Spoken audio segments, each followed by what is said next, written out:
This webinar will be recorded, and it will be part of our chapter website resource center after the meeting. So no worries, especially for those people who sign on a little late. This webinar will be available to everyone.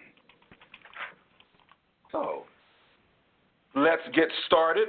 First of all, let me say thank you. We want to thank all our chapter leaders for all the incredible work you do. We know you're on a volunteer basis, and you go above and beyond for what we do here at NABA to support the mission for NABA as a whole, NABA at your chapter level, and for the profession with a broad stroke. So first, let me say thank you for all that you all do. Like I was saying earlier, we will have myself. I'm Darrell Scott, the Manager of Communications here at NABA, Inc., and Sean Lane, the Director of Communications, will be joining us shortly. And also, Matt Wood, Implementation Project Manager from Higher Logic, would also be leading a lot of the demonstrations that we will have today shortly. With that being said, the general overview for this webinar, we're going to discuss different tools to help you better manage your chapter websites. This has been something coming for a while, and now we're here. And these websites lead to the moniker of One Voice, One NABA. We have a lot of great and engaged websites and a lot of great engaged members as well, but we want to put all the websites on the same template, but not to worry. Chapter leaders, you will control the content, imagery, loading your events, and a lot of other different features and benefits that we have for the chapter websites as well. Let me just give a quick overview. We're up to, and I'm proud to say, 20 chapters have submitted content to get the chapter websites built. So we're super excited behind that, and we definitely want to we're looking to start the new year off right on the right foot. We're getting the chapters, we're giving you guys the key to your websites, so we could just take NABA as we approach the next 50 years for what we have, our drive, and our mission. So with this webinar is important for the chapter leaders and anyone else in a chapter who will manage the new chapter website for this webinar. We will be specifically reviewing adding content and events with general overviews of emailing chapter members, job postings, and some other bells and whistles that we have with these new chapter websites. Not to worry, we are not going to cover every feature that we have through the chapter websites today, but we will have additional webinars to address those, and also on our chapter resource center that we have. I'm going to post webinars, and working with an incredible Higher Logic team, they have webinars and support center as well. So we always have an open door policy, so any questions that you may have, we'll address those, and we want to get you guys up to speed. The purpose of this webinar is to just get you comfortable with doing some of the basics, again, like adding content to a chapter page and loading your events. So some of the training objectives that we will have, today, to provide quality training to the site admins to help you with your knowledge and use of the chapter website, and also to provide tools to help you effectively manage your websites, and of course to provide ongoing support to the chapter leaders, again, to manage your websites as well. Some of the key takeaways that we're going to address today: the importance of your community admin access. I can't wait to get to that. That's a great security feature that we're going to have, getting feedback from a lot of different chapter leaders.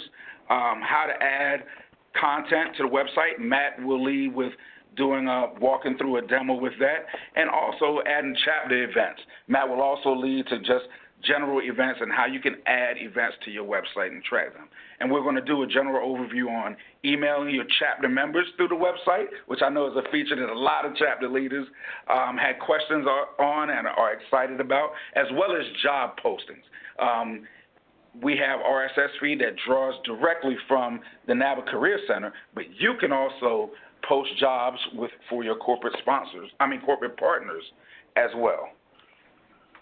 Time will, again, I'll repeat, time will also be allotted at the end of this webinar to ask general questions. We have Matt again, incredible subject matter expert, to answer questions that you may have. Let me first address our community admin rights. Initially, through our chapter content uploads, we were requesting that chapter leaders, you provide us with all those people in your chapter that you would want to have access to your site to be able to make content changes and event updates and so on. And it was a security issue that we didn't want a variety of people having access and the keys to your website. So what we did, and I think people from Charlotte chapter, Dallas chapter as well, incredible chapter leadership across the board, the feedback that I got, we decided to create unique profiles for each chapter. So it'll be one profile that you'll be able to access your chapter website, and you will actually have community admin rights. That is a step above from the site admin rights that you have. So with community admin rights, you will now be able to add and add new members, restrict and remove current members, of course, email members, moderate different discussions, library updates for your chapter website, again, manage the community events, your volunteer opportunities, different permissions, and much, much more. If you can see on the slide, that's how it would look. I'm sending this out to all the chapter leaders as well. So you would have your chapter name, your last name would be your web admin, would be web administrator, and then you would have your your username that's in our database. You would have your own password and your unique email. So you would give this information to those chapter leaders that you want to be able to be de facto webmasters for your chapter website as well. More information will be to follow with the community admin rights. Some chapters that we have already drafted their chapter sites have the community admins. So for those chapter leaders that are on the phone right now, please log in through your unique profiles and look around, go through your chapter websites. I've been having one-on-one calls with different chapters because me personally, reaching out to different chapters and seeing what feedback you have after you go through the website, after your draft site has been built. So with that being said, I would like to turn over the keys to this webinar to, again, Matt Wood, Implementation Manager from Higher Logic. Hello, everyone. Pleasure to meet you virtually. Go ahead. Hi, before we start, this is Ken Cook. Real quick, should we have received anything about our site yet, or that will be coming? Because I had submitted the Eastern Region website, and I hadn't seen anything. Oh, Ken, for the Richmond chapter, they've received No, Eastern Region. Oh, that's going to be Eastern Region. Well, that's going to be in our next rollout where we'll focus on getting the regional sites up. So that's definitely. Okay, so Richmond is someone else. Yes, so I apologize for that. But definitely the regional sites, that's next on the docket after we get many of the chapter websites rolled out. Okay, so I didn't miss anything. Okay. Oh, sir. We Ken, I can't forget about you. We got you. Okay, sorry about that, Matt. No worries at all. All right. Hello, everyone. I'm Matt from Higher Logic. I am the implementation project manager that has been working closely with Daryl and Sean to build out all of these different microsites. Today, I'm going to be demoing on the Chicago chapter microsite. Any of the changes that I make today, we can revert them so we don't have to worry about, compromising the integrity of the site or any of the content. So if we do have someone that is the site admin for the Chicago chapter, have no fear, nothing's going to change. I just want to walk through a couple of the different features that we have that are currently enabled on the site right now. Again, can everyone see my screen right now? Yes. Yeah. All right, perfect. Great. So what we have here, you have your hero image at the top. You also have all of your different main navigation items. To the best of my knowledge, Daryl doesn't want you guys to actually change these. These are just going to be systematic across the board. But you do have the option of actually controlling the content that's going to be rendered on this page. If we scroll down, you see that we do have some interactive icons here as well. These are just quick links to some of the interior pages within the site. We recommend that you do not change these, but you can customize the content that's actually going to be nested on the interior pages one level down. On the left-hand side and also at the top, these two items right here, these are being syndicated from the main site. Now what that means in terms of syndication is that they are being controlled on the main site level. You do not have access to actually updating the content that is going to be rendered in these two blocks right here. This is going to be controlled by Daryl and his team. Now what you can change are going to be anything that actually pertains to your specific chapter. So for instance, about the NABA Chicago chapter, highlights from the NABA Chicago chapter as well. Any of the interior links to where these point to, you can control and customize that content. On the right-hand side of the screen, you're going to see what looks like an admin flyout window. You can call it a cog to whatever effect you want to. This is going to be your main access point. I've got a few additional options in terms of what I can see.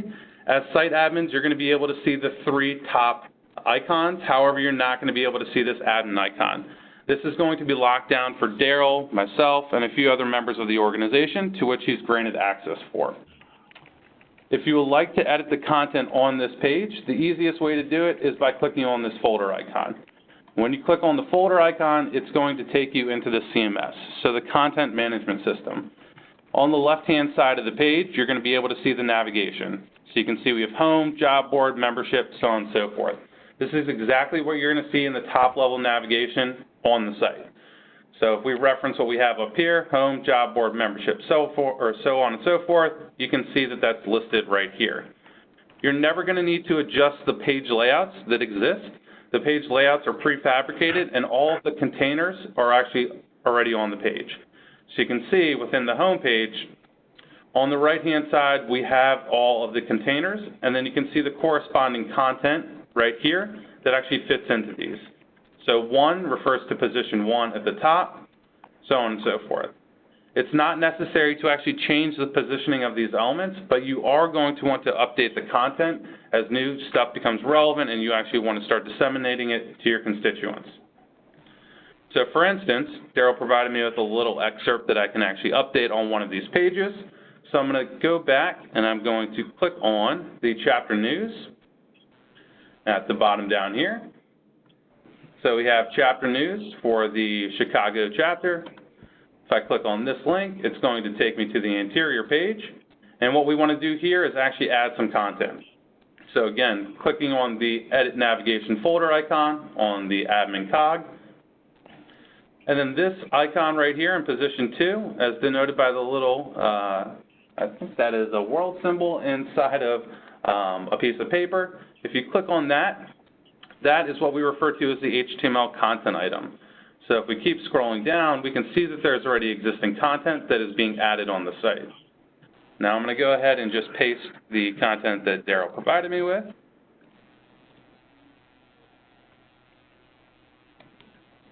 And it's as simple as that. If you would like, you can actually update some of the text if you want to change like the rendering of it. So it is a full editor. What we call this is a WYSIWYG editor. So what you see is what you get. That's the acronym for it. If you're proficient in HTML, you can actually access the source code and you can update it that way. I would recommend only updating the source code if you are proficient in HTML, because you can see that there's some elements that have already been stylized, and that's actually happening directly through this editor. So for instance, if you highlight something, you can actually increase the font size, the family, so on and so forth. You have a few different options in terms of customizing that content to make sure that it fits appropriately. And Matt, Matt, I apologize. Can I interject for a second? Yep, to let everyone know as well. For the site admins, I have prepared a site admin user guide that includes the style guide as well. So not to worry, you have the style guide as far as font and what you would use for the actual content that you put on the site. So we can be uniformed across NABA, across all our websites. So I apologize, Matt. Go ahead. Yeah, no worries at all. All right, so once you actually update the piece of content, all you have to do is just scroll to the bottom of the page and hit save and return to site. Any changes that you make within the CMS are reflected immediately. So you can see that the new content has been added to the bottom of this actual container. Does anyone have any questions about adding new content or customizing some of the existing content? Was that added at the bottom? What if you want, can you just go to the top of that and paste it in at the top so it shows the top? Yep. Was that? Yeah, absolutely. Okay. You can add it in anywhere. It's fully responsive in terms of what you can actually add into those content blocks. So for instance, all we did was just add in some plain text right here. But if you wanted to, you could actually embed a video, you can embed some type of RSS feed. There's multiple different options in terms of what's accepted, as long as it comes over in that HTML structure. And then again, if you are proficient in CSS, you can actually target it with CSS and add certain classes to it if you wanted to as well. So I'll just show you where you can actually do that within the specific content item. Since this is an HTML content item and you do know CSS, you can do inline styling as well. So if you're not comfortable with actually using some of the features that we have up here in terms of like bold, italicize, making bullet points, you can access the source code and you can do inline styling as well. So for instance, right here, you can see that a style is being applied to this, and that's happening inline. So it's going to supersede anything that you're calling externally. But since I've already developed all of the external CSS, you don't really need to worry about that unless you're trying to target it specifically. But you can feel free to add that piece of content. If you didn't want to add it at the bottom, you could add it at the top beneath the image. You can change the positioning of some of the elements. It's completely up to you. The only thing to keep in mind is that you should only edit the pieces of content in which Daryl has, advised you to do so.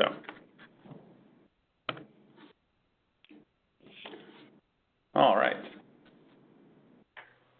So the next thing that I wanted to talk about is going to be the events feature. So all of the microsites have unique event platforms, and that means that you can create distinct events, and they're not going to be rolled up to the national level. The easiest way to do it is by clicking on this Events tab that we have right here.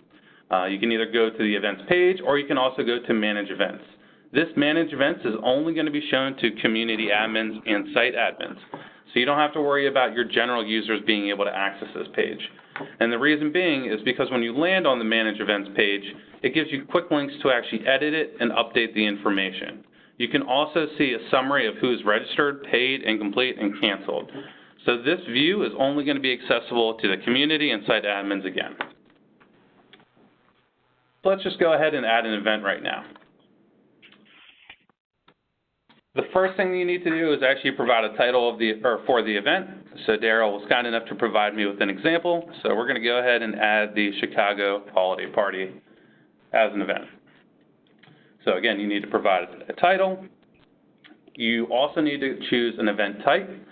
So I've gone through and I've created several different event types that I think that you guys can use as templates. In the event that you see something, or if you're missing a couple of fields and you think that they are going to be necessary, please reach out to Daryl or Sean, and they'll be able to actually create these new event types for you. Being able to create a new event type, that template that it actually fits into, is something that only super admins can do, so it does need to be escalated to the proper person. So for this one, I'm going to select External Chapter Event. Now you can see as soon as I hit External Chapter Event, some of the fields that populate below are contingent upon the event type that was selected. Since I'm creating this on the microsite, it does some of the legwork for me. You can see that's already associated with the Chicago chapter, which means that only users within the Chicago chapter are going to be able to actually apply for this. And it's going to be nested on this page. How do we deal with sometimes chapters have events where a couple chapters would go in together? Mm-hmm. Each one of them would need to put it on their individual site? So like New York, New Jersey, they do a lot of combined stuff. Yep, not a problem. So we do have a solution for that, and it is actually not qualifying or associating it to a community. So if you wanted to, you could actually break the community affiliation, so it just rolls up to the national level, and that's something that I can show you after I finish creating this event and how you do that. Okay, thank you. Of course. All right, so the next thing is going to be visibility. This determines who can actually see this event and how long it's going to be displayed, so its frequency. So displaying the events list, and this is going to display until the end date, and then hide it. You do have a couple other options in here. You can not display the event if you want to keep it private until you're ready to publish it, or you can always display it and then never hide it. So if you have something like a conference and you always want to, kind of drill it into your user base, you can always choose to display that event and never hide it from search. And it's the exact same thing right here, displaying search results. You are not required to provide a description. However, I would recommend doing so just because it helps aid the user in terms of what to expect. So I'm going to paste the text in there. Again, you have your full WYSIWYG editor right here. So if you feel like styling some of the content that you have in here, by all means, you can do it.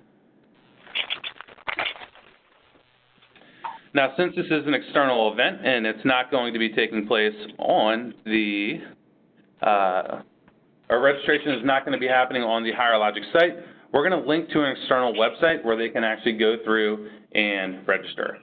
You will see that the protocol has already been provided or has already been provided for you, so you don't need to worry about having it in the link. You just need to make sure that it resolves to the correct one.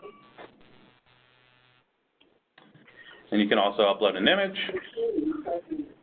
Now, when you click on the image uploader, you've got a few different options in terms of what we provide to you here. The first one by default is going to be your device. So whatever machine you're working on right now, for instance, I'm on my laptop, this is going to be the first option.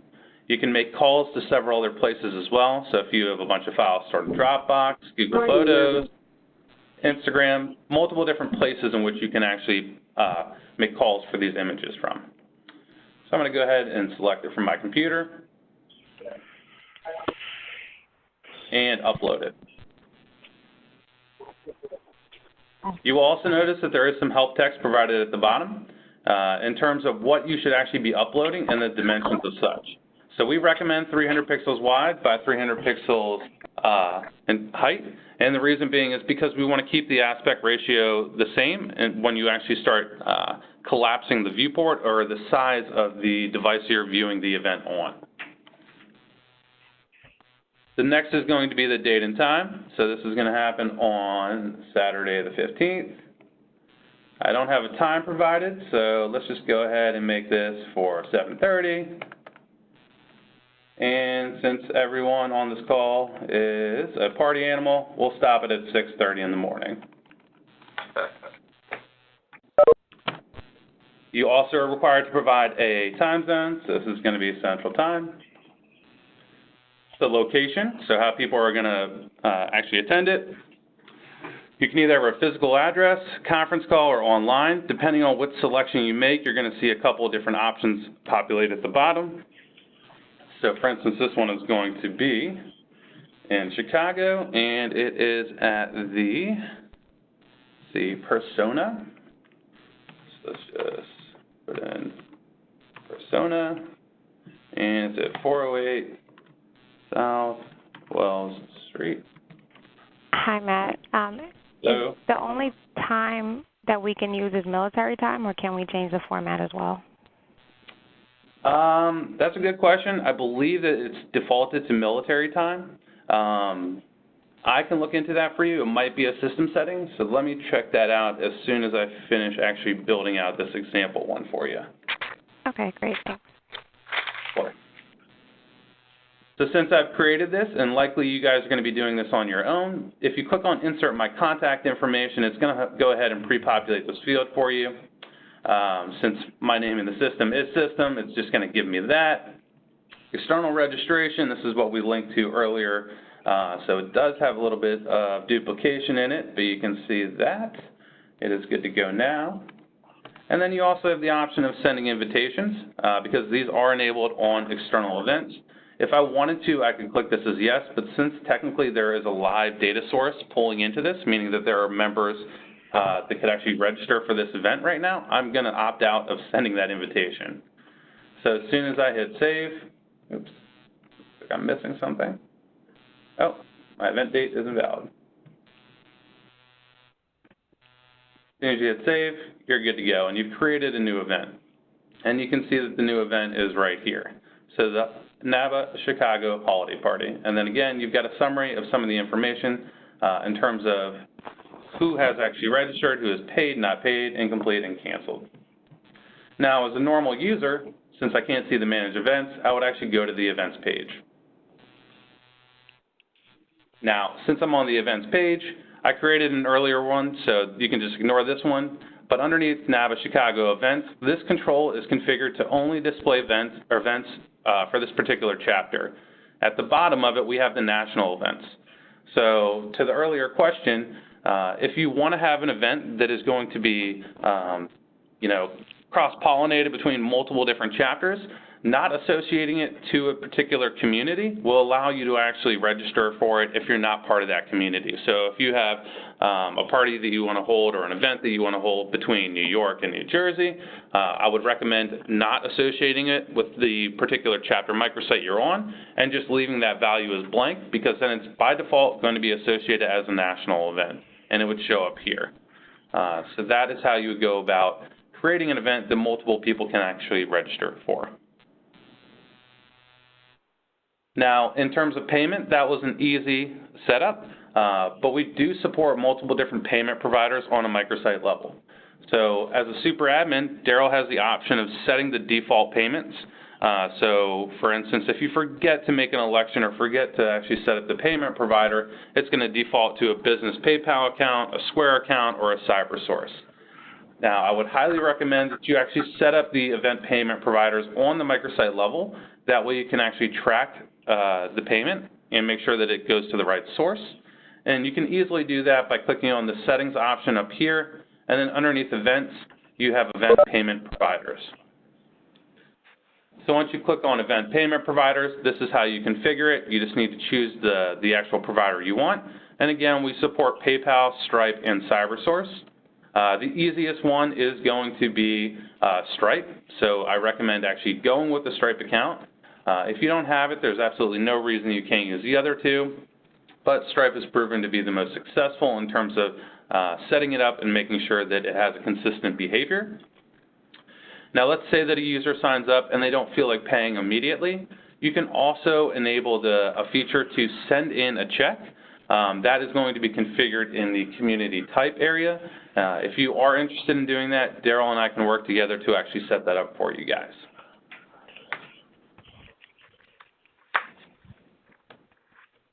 Oops. Any questions about setting up the payments or a test demo in terms of adding an event?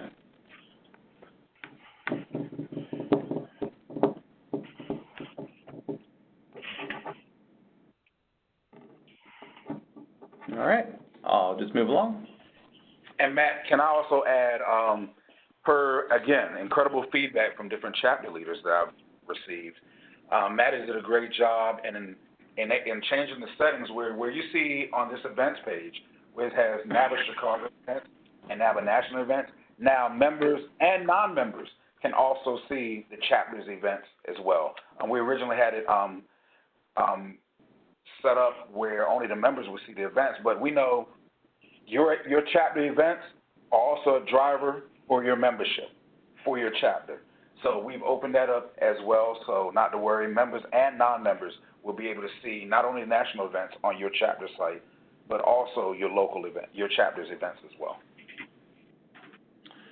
And another feature that we can also enable on the sites is allowing for non-authenticated members or non-authenticated users to actually register for these events. So say that you have a public user that just happens to land on your site, and you're trying to, garner their attention and get them to actually come out to your event because you want them to join your organization. You do have the option of presenting these events to them and enabling them to create like a watered-down version of an account just so that they can attend the event and they can go through the registration flow, pay for it, or they RSVP, or they can download it simply as an ICS calendar extension. So you've got a few different options in terms of targeting those users, making sure that they're able to have some visibility into the events in the event that you want to support that. So the next thing that I wanted to talk about is going to be the email function. It is important to note that the email function that is supported within these microsites is not going to be as intricate as something that you probably have used or probably are using right now in terms of maybe it's a listserv or some type of marketing automation. The email functionality that we support within these microsites are typically one-offs. So if you ever have, a call to action, or if you're trying to get the attention of your constituents almost immediately and you don't want to wait for them to navigate to the website to see an announcement or something to that effect, you can actually email the community members directly from the settings window. So again, if you click on settings and then email community members, it's going to bring up a modal. And within this modal, you've got two options in terms of who you want to target. The two options presented to you are going to be users who have joined the organization within the last 30 days. This is using an API call to actually determine who those users are. So you don't have to worry about manually, combing through data to see who has joined the organization in the last 30 days. The integration that we've established with NABA's AMS is taking care of all the legwork for us, and it's automatically calculating that based on date values that are being passed to us. The other option that you have are going to be community users who have an organization membership. This is a little bit confusing in terms of the naming convention they use, but essentially this is anyone who is a member of the NABA site within this particular community. So if I select this option right here, you can see that there's 119 members that are going to receive this email. Now, what we have in here are a few different items that we can actually customize. The subject of it is completely customizable. You are required to provide one.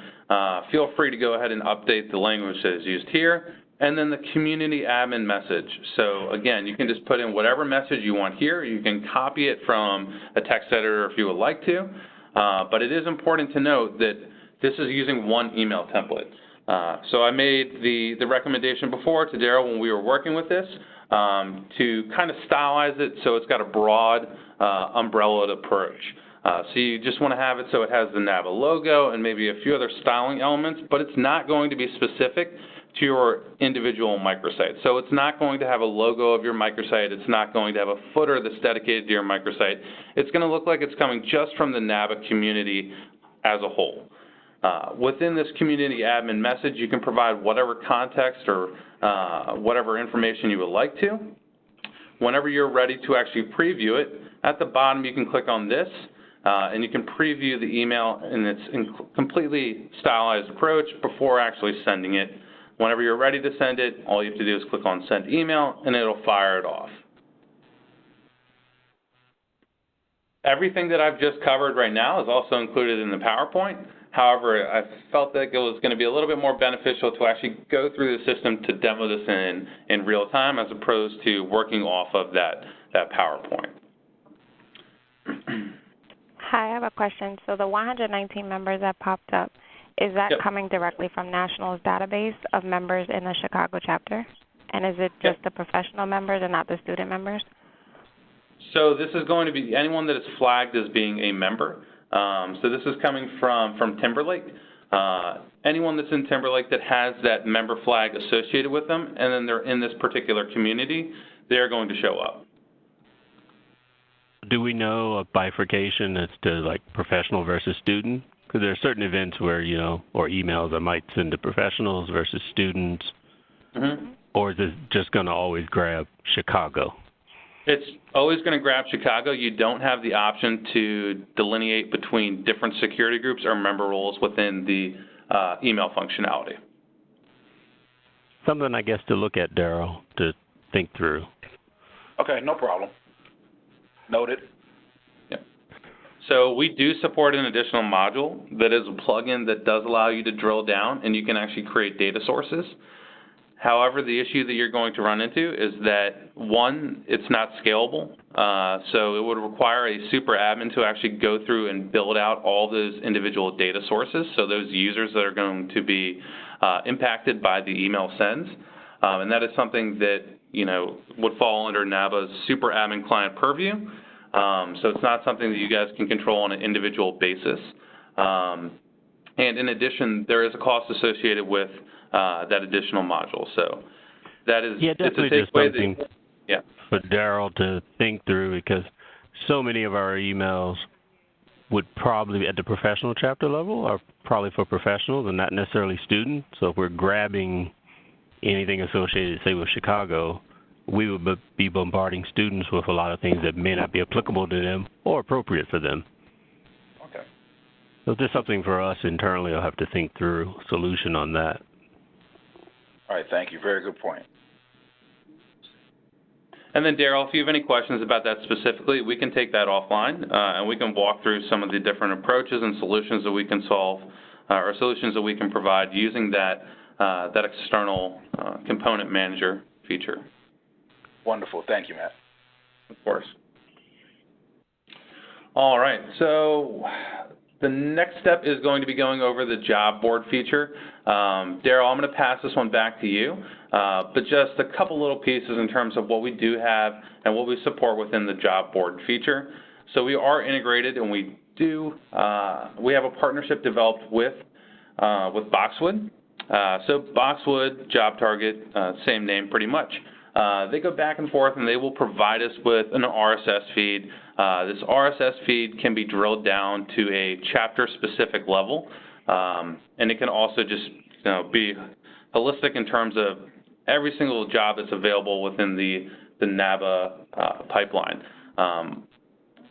It's pretty simple in terms of being able to generate that RSS feed, and it's as simple as just going ahead and adding it to the site as a call to that URL. But Daryl, I'm going to let you elaborate on this one, and you can take it from here. Oh, wonderful. Thank you, Matt.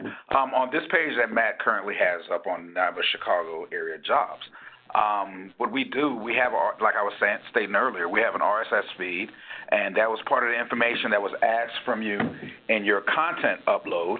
And inside the RSS feed, I take that information, and the RSS feed comes from the NABA Career Center. So it can be targeted, for instance, Chicago. If it's just Illinois, then you could focus on that state as well. But you can really focus it on whatever states you would like. Of course, there'll be some crossovers. For instance, we have our D.C. chapter and our Maryland chapter and so on. So you don't want to cannibalize each other, but we do have different setups that we can have for that. And, of course, I'm more than happy to assist you on a one-on-one basis to decide what works best for you. But also, we also know that through your corporate partners, they provide you with specific jobs as well, and that opportunity. And that will also be listed. Matt, if you don't mind opening that for me, right above NABA Chicago area jobs, that's the RSS feed. Above that is a section that's currently hidden, but you can also input the jobs from your partners as well. And same way with that Matt covered with adding content, you'd be able to add that job function. We'd recommend, and of course this will also be covered in the style guide, keep it to about three or four lines, depending on how many jobs you have per the corporate partners, and a link. You can also put a link specifically to that job announcement as well. So as Matt has up on the screen, where it says NABA Chicago Job Board, you would double-click. That's where you would double-click, and you'll be able to enter in your content information at that point. So again, to say this, not to worry, dealing with your corporate partners, you do have the flexibility of adding your own jobs, and also that would push that, and in this area that Matt has, this is where you would add the job per your corporate partner, and that will appear above the RSS feed. So we understand that that's a benefit for the partners because they want their jobs highlighted, so that will be front and center above the RSS feed. If you don't have any jobs through a corporate partner at the current moment, it defaults to, again, the RSS feed that's available, will be available on your page as well. So does anyone, and that's just high level on that. Again, we'll have other webinars that could specifically address that, and that'll be in the chapter website resource center. So does anyone have any additional questions on the job board?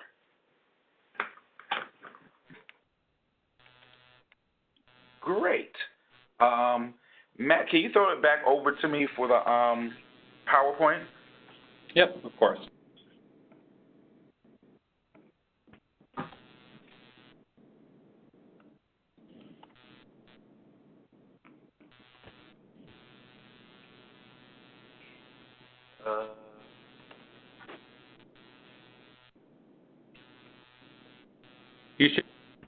click on. Say that again, Matt. I'm sorry. If you click on share content at the bottom, it's going to take the controls away from me.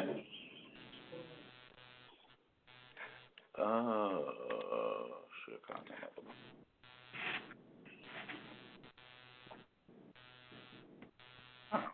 Apologize for a little technical difficulty on this.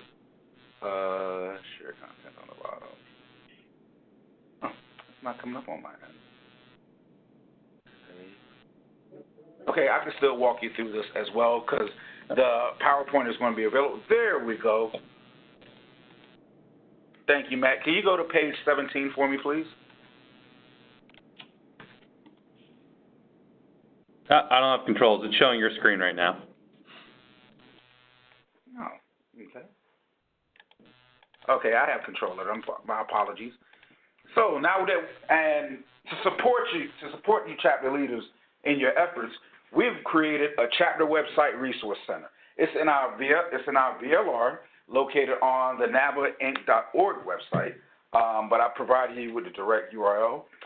In the website resource center, it contains different links and downloadable materials. It goes over, again, how to add content to your pages. We're also taken from the Higher Logic website an event manager demo, volunteer manager demo that we haven't touched in this presentation, but we're coming upcoming webinars. Overview of discussion groups that you have control on. Overview of the chapter member directory and help desk and support information, amongst other things that are available for you on the website. As far as support, we have a dedicated mailbox or inbox for you, chapter website support at NABAinc.org. Phone number, 240-630-3563. And another incredible feature, the Higher Logic Support Center, where it's open to all who visit that page, and you can start typing in any questions you would have there. They have an incredible community board that will answer questions for you as well.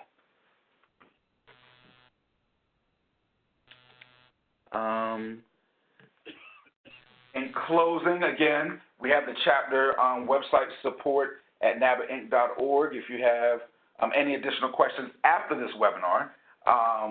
And I always like to say again, and I'll take pride in sounding like a broken record with this. Thank you. We appreciate all that you do for NABA, your individual chapters, and what you do for the profession on a whole. So I want to take this time. We do have time built in to answer additional questions. First, let me start off with what I see in the chat from Brianna Wilson. When will the PowerPoint and user guide be circulated to the group? I was looking to send that out at the end of this week, but I know that everyone is going to be attending the board meeting this week in Atlanta. So worst case scenario, it would be beginning the next week to send out to everyone.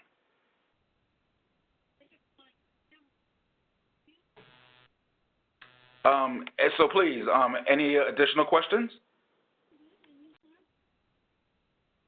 I hear someone speaking, but it's real low on your end. I apologize for that.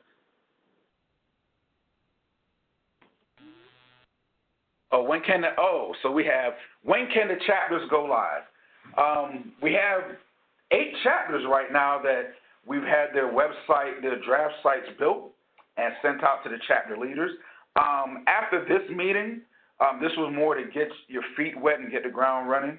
There's a few additional tweaks, and personally, I set up one-on-one meetings with each chapter leader to go over your website to make sure we try to tie up any loose ends, any questions that's over my head. I contact Matt and the Higher Logic support team. But outside of that and any redirect issues that you may have, if you already have a URL, working through that as well, we will be ready. Your chapter is essentially ready to go live after that. But I strongly recommend us having that one-on-one meeting first. I appreciate the Dallas-Fort Worth chapter, Richmond chapter, the Chicago chapter, spoken with them, incredible conversations. So we're right there ready to go live with your websites. Just want to make sure, I want you guys to hit the ground running.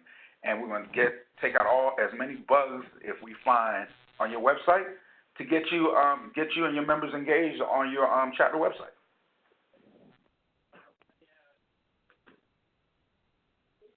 Why can't I hear anything? So please feel free to type in any additional questions. I'd like to have Cleveland go live ASAP. That is not a problem. I believe I have Cleveland's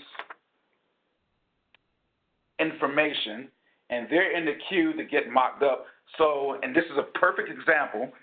When you submit your information through the content upload, put you in the queue, we start getting your website built, and we get get your draft out to you, have a one-on-one meeting to discuss anything additional that you want to see on your site, or help you with getting any updates to make you feel more comfortable with the site, and then we'll get you, and then your site will be ready to go live.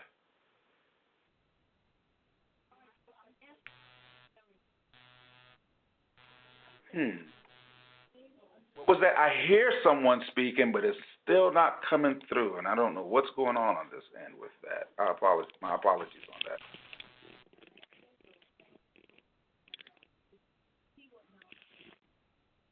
So please feel free to type in any questions that you have at this time. I think this was very helpful, Daryl. Oh, okay, there we go. Thank you, Tim.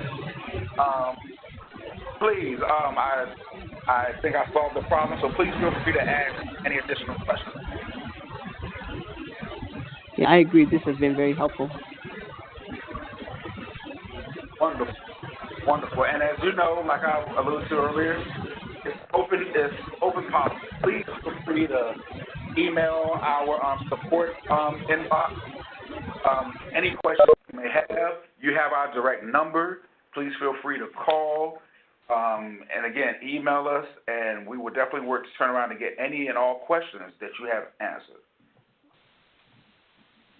And so, are there any more questions? Wonderful. If not, I will remind you guys that this webinar has been recorded, so I should have it up within the next day or so on the chapter website resource center and for you. So wait, another question came in. Can't wait to go live with Richmond chapter. Yes, Chelsea, and thank you. For all the insight that you gave on your website, because we use a lot of your thoughts from your team with Jason as well to use on other websites. So thank you. Definitely, we're one NABA, one family, one voice, one NABA. So that's exactly how it works, to make sure that any information that one chapter has, any feature or something or insight or something that you guys thought of, I would transfer that to other chapters so that all the chapters can be successful.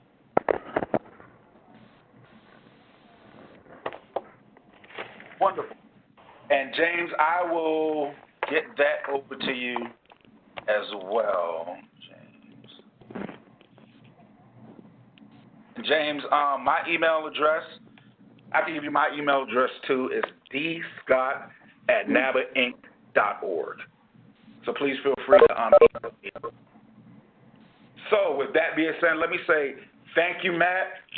You're an incredible resource from Higher Logic. It's always been a pleasure working with you through this entire endeavor. Definitely look forward to continuously working with you with this. And for the chapter leaders, thank you guys for all you do.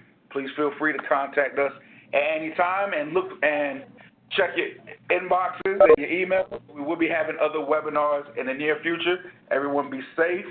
Get to Atlanta, have an incredible board meeting, and we definitely look to hit 2019 on the ground running. So thank you, everyone, and have a wonderful and safe evening. Thank you. Thanks, everyone.